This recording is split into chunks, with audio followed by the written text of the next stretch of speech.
Lieutenant Governor, thanks very much for joining us. So how critically important is a win for Senator Cruz tomorrow? If he were to lose, would it be over?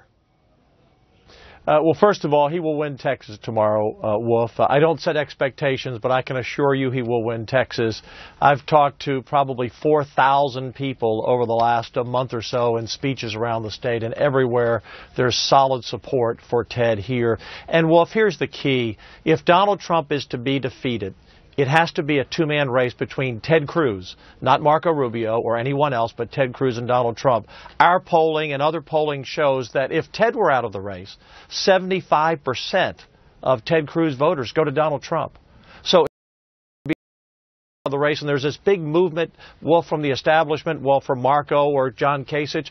What they don't understand or don't want to actually believe is that if that were to happen, they actually hand it to Donald Trump on a silver platter when you take 75% of the Cruz support. The only person who can defeat Donald Trump is Ted Cruz. And the sooner that Marco and Kasich and Carson move out and make it a two-man race, where then Donald has to get 50%, which he's failed to do anywhere, he's hit a ceiling, then it's a different race. And Ted Cruz can win this nomination, and I believe if that happens, he will.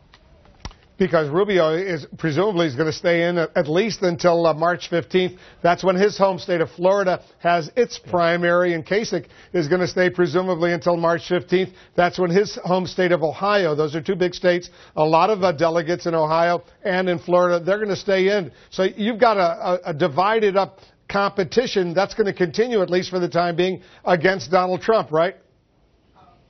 I don't think they'll stand to the 15th. Here's the reason, Wolf. Look, John Kasich is not going to win Ohio, and Rubio is far behind in Florida. Do they really want to end their careers on a crushing defeat in their home state? I mean, John Kasich is still the governor. What does that portend for him in the future if he loses his home state? And does Marco really want to finish a distant second or third behind Ted in Florida and Donald Trump? Where does his career then go from there? I believe that on Wednesday morning we'll have fewer people than we have today in the race. I hope Marco makes the decision if he doesn't want to stay tomorrow or wins one small one somewhere along the way. He's going to be behind in delegates.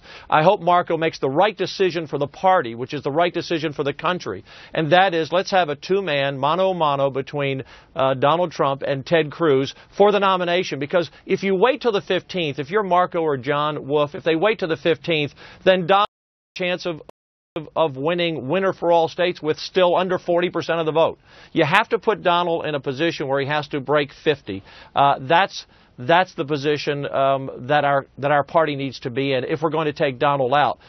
And Ted Cruz is the only one who's defeated him, and he's the only one, again, who can beat him because, again, if Marco goes out, I believe most of those votes go to Ted. But if Ted goes out, 75%, again, that's what the polls show, go to Cruz. So and Cruz has had solid support everywhere. Won Iowa, beat Marco in New Hampshire, dead heat basically in South Carolina and Nevada. So Ted has the support. He's the only conservative in the race. Right. And this whole idea of the establishment trying to find someone to take on Donald Trump, it's a failed philosophy by the party and the establishment.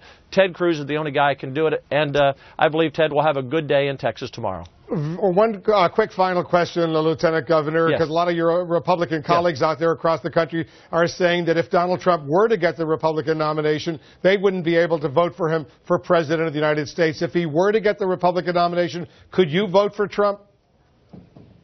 Let's be very clear, Wolf. Hillary Clinton is a disaster for America. 4 or 8 more years of Barack Obama's policies, which has divided this country today at so many levels along race, economics, are we going to take on our enemies or not? I mean, he's been a disaster. We cannot have them. I will support our nominee no matter who it is. No matter who it is. And I'm encouraging every Republican. Look, I want it to be Ted Cruz. There's no question in my mind. He's the only conservative. He's qualified for the job. He will do everything he says, and he has a record that Donald simply does not.